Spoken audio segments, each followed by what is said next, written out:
Expresso, sua dose semanal de informações no século diário. Buenos dias! Está no ar o Expresso, o programa que traz toda sexta-feira um resumo dos acontecimentos da semana no Espírito Santo sob o olhar crítico do século diário. O programa vai ao ar nos canais Século Diário no YouTube, no Spotify e outras plataformas de áudio e no site seculodiario.com.br. Você pode nos acompanhar também no Instagram, que é @tvseculo. Eu sou Vitor Taveira e o assunto da semana é reforma agrária no Espírito Santo.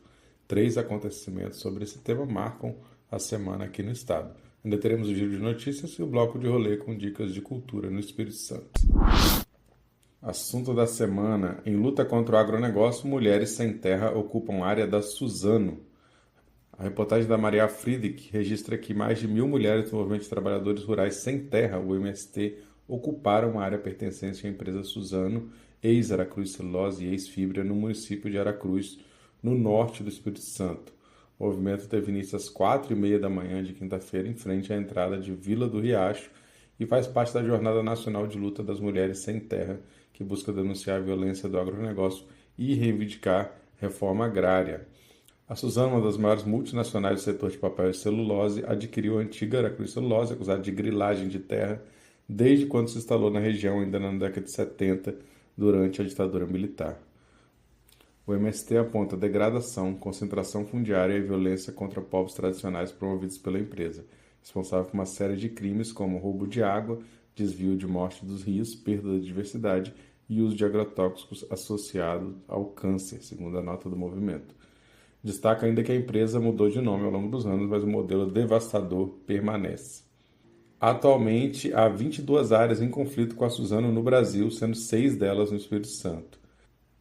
Além de reivindicar que essas terras sejam destinadas à reforma agrária para garantir soberania alimentar e condições dignas para milhares de famílias acampadas, o MST denuncia os impactos socioambientais da monocultura de eucalipto e o uso intensivo de agrotóxicos pela empresa. A Suzano detém 2.700.000 hectares de terra no Brasil, sendo 1.400.000 deles utilizados para monocultivo de eucalipto. De acordo com o MST, esse território poderia ser usado para assentar mais de 100.000 famílias camponesas e contribuir para a produção de alimentos. Além disso, por exigir grandes volumes de água, esses monocultivos contribuem para a escassez hídrica e processo de desertificação, como ocorre no norte do Espírito Santo. Para piorar, o uso indiscriminado de agrotóxicos, incluindo pulverizações aéreas sem aviso prévio, compromete solos, cursos d'água e plantações de pequenos agricultores. Os principais produtos utilizados, como o herbicida glifosato e o formicida sulfuramida, são associados a sérios riscos à saúde. A empresa também é acusada de despejar dioxinas altamente tóxicas nos rios, contribuindo para a contaminação ambiental. O objetivo da ocupação do MST seria, então, chamar a atenção para as práticas da empresa e pressionar o governo federal a intervir na questão fundiária. Além dos impactos ambientais e sociais, há denúncias trabalhistas e de violências contra comunidades tradicionais. O movimento denuncia ainda ligações políticas da família fundadora da Suzano com os setores da extrema-direita no Brasil. Os Pfeffer, que é o nome da família, que tem fortuna superior a 30 bilhões de reais, financiam o movimento Endireita Brasil, que tem entre os seus integrantes parlamentares como Carla Zambelli e Ricardo Salles. A empresa também teria sido beneficiada por políticas ambientais flexibilizadas durante o governo de Jair Bolsonaro, favorecendo a grilagem de terras e a exploração de recursos ilegais. Além disso, outras notícias relacionadas com a reforma agrária figuram no noticiário da semana. A primeira é sobre a criação de 3 novos assentamentos no Espírito Santo depois de muitos anos sem que isso acontecesse. Teve um ato do governo federal em Minas Gerais na última sexta-feira que anunciou a entrega de mais de 12.000 lotes para agricultores sem terras em 24 estados brasileiros, totalizando 385.000 hectares distribuídos no Brasil. No Espírito Santo, o programa inclui o assentamento Índio Galdino, localizado em Aracruz, o assentamento Roda d'Água, no município de Barra de São Francisco, lá no noroeste do estado, e o assentamento Virgínia Xavier, em São José do Calçado, no sul capixaba. Segundo o INCRA, também está prevista a criação do assentamento na fazenda São Domingos, em Muniz Freire, numa área que já foi desapropriada para fins de reforma agrária. Outra notícia foi a decisão do Tribunal Regional Federal que negou a revisão da desapropriação das fazendas Floresta e Texas, que estão localizadas em São Mateus, no norte capixaba. Uma ação da família Betim contesta essa desapropriação e chegou a suspender por 30 dias o processo. Considerado improdutivo, a fazenda de propriedade da família Betim deve ter lotes destinados a famílias sem terras, com o pagamento da devida indenização prevista em lei. Mais uma prova que só a luta social consegue trazer conquistas para a classe trabalhadora. Vamos então para o nosso giro de notícias. Após 2 anos no Ministério da Saúde, Etel Maciel pede exoneração. A epidemiologista deixou a Secretaria de Vigilância em Saúde e Ambiente e volta para a UFES. A exoneração acontece pouco depois da demissão da ministra da Saúde, Nízia Trindade, que havia indicado a Etel para o cargo. Corrida para o Senado tem congestionamento de candidaturas. Marcos Duval e Fabiano Contarato terão missão dura em tentativa de reeleição. Na coluna socioeconômicas, a Manaíra Medeiros faz um levantamento dos pré-candidatos até o momento. Projetos de lei anti-Oruan se multiplicam no Espírito Santo. Os deputados Calegari e Lucas Polese apresentam propostas sobre apologia ao crime na Assembleia Legislativa, inspirados no caso do rapper. É uma tragédia anunciada e estamos alertando Casagrande e Arnaldinho. A Comissão de Direitos Humanos da Assembleia Legislativa debateu o despejo da ocupação Vila Esperança em Vila Velha.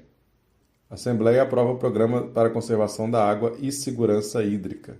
A deputada Irine Lopes apresentou emenda para ampliar o alcance social, mas essa emenda foi rejeitada. No nosso segundo bloco de notícias sobre movimentos sociais, a lição desse processo é tão relevante quanto a reparação das vítimas. A Fala de Advogados destaca confiança na condenação da empresa BHP na corte inglesa no caso do crime socioambiental que envolve a Samarco Vale BHP com o rompimento da barragem de Mariana e a contaminação do Rio Doce. O Manifesto contra a Privatização dos Parques marca campanha da fraternidade. A iniciativa da Arquidiocese de Vitória foi aplaudida nesse domingo, até por Casagrande. Comunidade cria comissão para organizar protesto a favor de professor.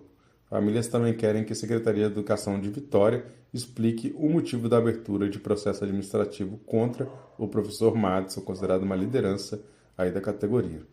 Fórum Livre da Cultura de Itapemirim questiona prefeito em manifesto. Carta aponta desmonte de servidores pela gestão do prefeito Geninho. Na TV Século, um maestro da quebrada. A entrevista do Século fala com Eduardo Lucas, que busca gerar oportunidades para jovens periféricos por meio da música. Também tem o Raiz Capixaba, documentário revela a situação crítica do Rio Itapemirim. O Klaus Berg e o Rafael Gaspar, diretor e produtor do filme, falam sobre a obra que percorreu vários municípios do Espírito Santo. Lembramos que todo esse conteúdo que trouxemos está disponível gratuitamente em seculodiario.com.br. Você pode entrar lá assim que terminar o programa para se aprofundar no que mais lhe interessa. E vamos agora com as atrações culturais com bloco de rolê. Nessa sexta-feira, dia 14, o auditório do Hub ES Mais Criativo, no Centro de Vitória, será palco do lançamento do livro Dos Filmes que Ainda Não Fizemos, LGBTQIAPN+, ES, resultado de um projeto voltado para a capacitação e representatividade do audiovisual. O evento acontece das 18 às 20 horas no Hub ES, no centro de Vitória, na Praça Costa Pereira, e vai ter presença dos autores que participaram dessa iniciativa. Outro evento é sobre o livro Jornal Ferramenta, a comunicação popular na luta contra a ditadura no Espírito Santo. A obra é da escritora e repórter do Século Diário, Elaine Dalgobo, e será lançada no próximo sábado, às 19 horas, no Centro Cultural Triplex Vermelho, no centro de Vitória, evento que vai ter ainda a apresentação musical da cantora Raquel Passos. E na semana que vem, nos dias 20 e 21 de março, quinta e sexta-feira, acontecem atividades do Seminário Internacional de Arte Brasileiros com o tema Narrativas Contra-Hegemônicas. A abertura é na quinta-feira, com performance da Glicéria Tupinambá, às 17 horas na Casa da Música Sônia Cabral, seguido de mesas de debates com grandes nomes aí das artes e do debate decolonial no Brasil e no Espírito Santo. Na sexta-feira, a abertura é com a palestra A Crise Ambiental no Limite da Civilização, com o escritor e pensador de Martinica, Malcolm Ferdinand. E em seguida, outros debates acontecem. Nos mesmos dias 20 e 21 tem também o Festival Reencontros no Teatro Universitário, no campus da UFES, em Goiabeiras. Na quinta-feira, dia 20, a partir das 19 horas, se apresentam os artistas Fabrício, Caju e Luísa Dutra. E na sexta-feira, 21 de março, a partir das 20 horas, tem Maria Laurinda Adão e o Caxambu de Santa Cruz, junto com Serenata de Favela e Lia de Itamaracá. O evento é gratuito, mas devem ser retirados ingressos antecipadamente no site reencontros.com. É isso, galera. Essa foi mais uma edição do Expresso do Século Diário, com produção e locução minha, Vitor Taveira, reportagem de Manaíra Medeiros, Elaine Dalgobo, Lucas Chuina e Maria Friedrich. Gostou do programa? Envie sua opinião, sugestão, curta, compartilhe, ajuda a difundir esse conteúdo e a fortalecer a imprensa alternativa e independente capixaba. Continue acompanhando o noticiário em séculodiario.com.br e siga já os canais do Século Diário no YouTube e plataformas de áudio para receber em primeira mão nossos conteúdos multimídia. Voltamos na próxima sexta-feira com mais uma edição do Expresso, com as notícias mais importantes da semana, sob uma visão crítica da realidade. Bom fim de semana e até logo!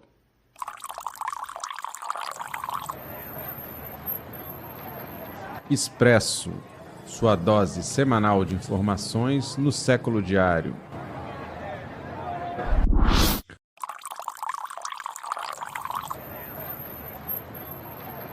Expresso, sua dose semanal de informações no Século Diário.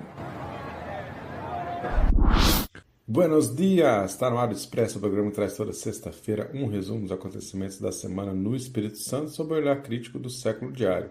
O programa vai ao ar nos canais Século Diário no YouTube, no Spotify e outras plataformas de áudio e no site séculodiario.com.br. Você pode nos acompanhar também no Instagram, que é @tvséculo. Eu sou Vitor Taveira e o assunto da semana é Reforma Agrária no Espírito Santo. 3 acontecimentos sobre esse tema marcam a semana aqui no estado. Ainda teremos o giro de notícias e o bloco de rolê com dicas de cultura no Espírito Santo. Assunto da semana: em luta contra o agronegócio, mulheres sem terra ocupam área da Suzano. A reportagem da Maria Friedrich registra que mais de 1.000 mulheres do Movimento de Trabalhadores Rurais Sem Terra, o MST, ocuparam a área pertencente à empresa Suzano, ex-Aracruz Celulose e ex-Fibra, no município de Aracruz, no norte do Espírito Santo. O movimento teve início às 4h30 da manhã de quinta-feira, em frente à entrada de Vila do Riacho, e faz parte da Jornada Nacional de Luta das Mulheres Sem Terra, que busca denunciar a violência do agronegócio e reivindicar reforma agrária. A Suzano, uma das maiores multinacionais do setor de papel e celulose, adquiriu a antiga Aracruz Celulose, acusada de grilagem de terra, desde quando se instalou na região, ainda na década de 70, durante a ditadura militar. O MST aponta degradação, concentração fundiária e violência contra povos tradicionais promovidos pela empresa, responsável por uma série de crimes como roubo de água, desvio de morte dos rios, perda da diversidade e uso de agrotóxicos associado ao câncer, segundo a nota do movimento. Destaca ainda que a empresa mudou de nome ao longo dos anos, mas o modelo devastador permanece. Atualmente, há 22 áreas em conflito com a Suzano no Brasil, sendo 6 delas no Espírito Santo. Além de reivindicar que essas terras sejam destinadas à reforma agrária para garantir soberania alimentar e condições dignas para milhares de famílias acampadas, o MST denuncia os impactos socioambientais da monocultura de eucalipto e o uso intensivo de agrotóxicos pela empresa. A Suzano detém 2.700.000 hectares de terra no Brasil, sendo 1.400.000 deles utilizados para monocultivo de eucalipto. De acordo com o MST, esse território poderia ser usado para assentar mais de 100.000 famílias camponesas e contribuir para a produção de alimentos. Além disso, por exigir grandes volumes de água, esses monocultivos contribuem para a escassez hídrica e processo de desertificação, como ocorre no norte do Espírito Santo. Para piorar, o uso indiscriminado de agrotóxicos, incluindo pulverizações aéreas sem aviso prévio, compromete solos, cursos d'água e plantações de pequenos agricultores. Os principais produtos utilizados, como o herbicida glifosato e o formicida sulfuramida, são associados a sérios riscos à saúde. A empresa também é acusada de despejar dioxinas altamente tóxicas nos rios, contribuindo para a contaminação ambiental. O objetivo da ocupação do MST seria, então, chamar a atenção para as práticas da empresa e pressionar o governo federal a intervir na questão fundiária. Além dos impactos ambientais e sociais, há denúncias trabalhistas e de violências contra comunidades tradicionais. o movimento denuncia ainda ligações políticas da família fundadora da Suzano com os setores da extrema-direita no Brasil. Os Pfeffer, que é o nome da família, que tem fortuna superior a 30 bilhões de reais, financiam o movimento Endireita Brasil, que tem entre os seus integrantes parlamentares como Carla Zambelli e Ricardo Salles. A empresa também teria sido beneficiada por políticas ambientais flexibilizadas durante o governo de Jair Bolsonaro, favorecendo a grilagem de terras e a exploração de recursos ilegais. Além disso, outras notícias relacionadas com a reforma agrária figuram no noticiário da semana. A primeira é sobre a criação de 3 novos assentamentos no Espírito Santo depois de muitos anos sem que isso acontecesse. Teve um ato do governo federal em Minas Gerais na última sexta-feira que anunciou a entrega de mais de 12 mil lotes para agricultores sem terras em 24 estados brasileiros, totalizando 385 mil hectares distribuídos no Brasil. No Espírito Santo, o programa inclui o assentamento Índio Galdino, localizado em Aracruz, o assentamento Roda d'Água, no município de Barra de São Francisco, lá no noroeste do estado, e o assentamento Virgínia Xavier, em São José do Calçado, no sul capixaba. Segundo o INCRA, também está prevista a criação do assentamento na fazenda São Domingos, em Muniz Freire, numa área que já foi desapropriada para fins de reforma agrária. Outra notícia foi a decisão do Tribunal Regional Federal, que negou a revisão da desapropriação das fazendas Floresta e Texas, que estão localizadas em São Mateus, no norte capixaba. Uma ação da família Betim contesta essa desapropriação e chegou a suspender por 30 dias o processo. Considerado improdutivo, a fazenda de propriedade da família Betim deve ter lotes destinados a famílias sem terras, com o pagamento da devida indenização prevista em lei. Mais uma prova que só a luta social consegue trazer conquistas para a classe trabalhadora. Vamos então para o nosso giro de notícias. Após 2 anos no Ministério da Saúde, Etel Maciel pede exoneração. A epidemiologista deixou a Secretaria de Vigilância em Saúde e Ambiente e volta para a UFES. A exoneração acontece pouco depois da demissão da ministra da Saúde, Nízia Trindade, que havia indicado a Etel para o cargo. Corrida para o Senado tem congestionamento de candidaturas. Marcos Duval e Fabiano Contarato terão missão dura em tentativa de reeleição. Na coluna socioeconômicas, a Manaíra Medeiros faz um levantamento dos pré-candidatos até o momento. Projetos de lei anti-Oruan se multiplicam no Espírito Santo. Os deputados Calegari e Lucas Polese apresentam propostas sobre apologia ao crime na Assembleia Legislativa, inspirados no caso do rapper. É uma tragédia anunciada e estamos alertando Casagrande e Arnaldinho. A Comissão de Direitos Humanos da Assembleia Legislativa debateu o despejo da ocupação Vila Esperança em Vila Velha. A Assembleia aprova o Programa para a Conservação da Água e Segurança Hídrica. A deputada Irine Lopes apresentou emenda para ampliar o alcance social, mas essa emenda foi rejeitada.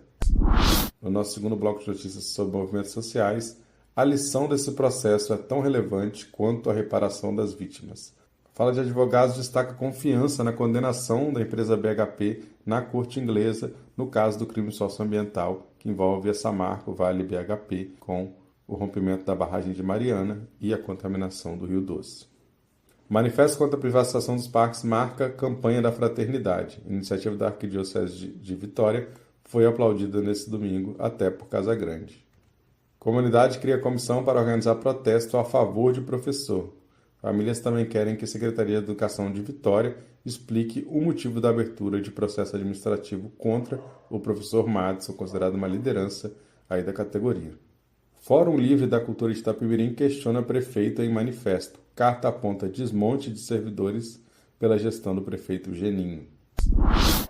Na TV Século, um maestro da quebrada. A entrevista do Século fala com Eduardo Lucas, que busca gerar oportunidades para jovens periféricos por meio da música.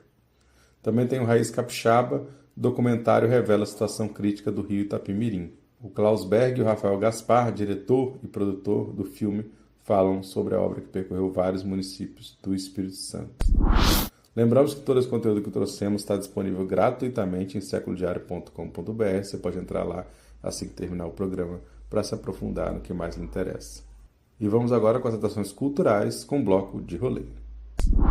Nessa sexta-feira, dia 14, o auditório do Hub ES Mais Criativo, no Centro de Vitória, será palco do lançamento do livro Dos filmes que ainda não fizemos, LGBTQIAPN+, ES, resultado de um projeto voltado para a capacitação e representatividade do audiovisual. O evento acontece das 18 às 20 horas no RBS, no centro de Vitória, na Praça Costa Pereira, e vai ter presença dos autores que participaram dessa iniciativa. Outro evento é sobre o livro Jornal Ferramenta, a comunicação popular na luta contra a ditadura no Espírito Santo, a obra da escritora e repórter do Século Diário Elaine Dalgobo, e será lançada no próximo sábado, às 19 horas, no Centro Cultural Triplex Vermelho, no centro de Vitória, evento que vai ter ainda a apresentação musical da cantora Raquel Passos. E na semana que vem, nos dias 20 e 21 de março, quinta e sexta-feira, acontecem atividades do Seminário Internacional de Arte Brasileiros, com o tema Narrativas Contra-Hegemônicas. A abertura é na quinta-feira, com performance da Glicéria Tupinambá, às 17 horas na Casa da Música Sônia Cabral, seguido de mesas de debates com grandes nomes aí das artes e do debate decolonial no Brasil e no Espírito Santo. Na sexta-feira, a abertura é com a palestra A Crise Ambiental no Limite da Civilização, com o escritor e pensador de Martinica, Malcolm Ferdinand. E em seguida, outros debates acontecem. Nos mesmos dias 20 e 21 tem também o Festival Reencontros no Teatro Universitário, no campus da UFES, em Goiabeiras. Na quinta-feira, dia 20, a partir das 19 horas, se apresentam os artistas Fabrício, Caju e Luísa Dutra. E na sexta-feira, 21 de março, a partir das 20 horas, tem Maria Laurinda Adão e o Caxambu de Santa Cruz, junto com Serenata de Favela e Lia de Itamaracá. O evento é gratuito, mas devem ser retirados os ingressos antecipadamente no site reencontros.com. É isso, galera. Essa foi mais uma edição do Expresso do Século Diário, com produção e locução minha, Vitor Taveira, reportagem de Manaíra Medeiros, Elaine Dalgobo, Lucas Chuina e Maria Friedrich. Gostou do programa? Envie sua opinião, sugestão, curta, compartilhe, ajuda a difundir esse conteúdo e a fortalecer a imprensa alternativa e independente capixaba. Continue acompanhando o noticiário em séculodiario.com.br e siga já os canais do Século Diário no YouTube e plataformas de áudio para receber em primeira mão nossos conteúdos multimídia. Voltamos na próxima sexta-feira com mais uma edição do Expresso, com as notícias mais importantes da semana, sob uma visão crítica da realidade. Bom fim de semana e até logo!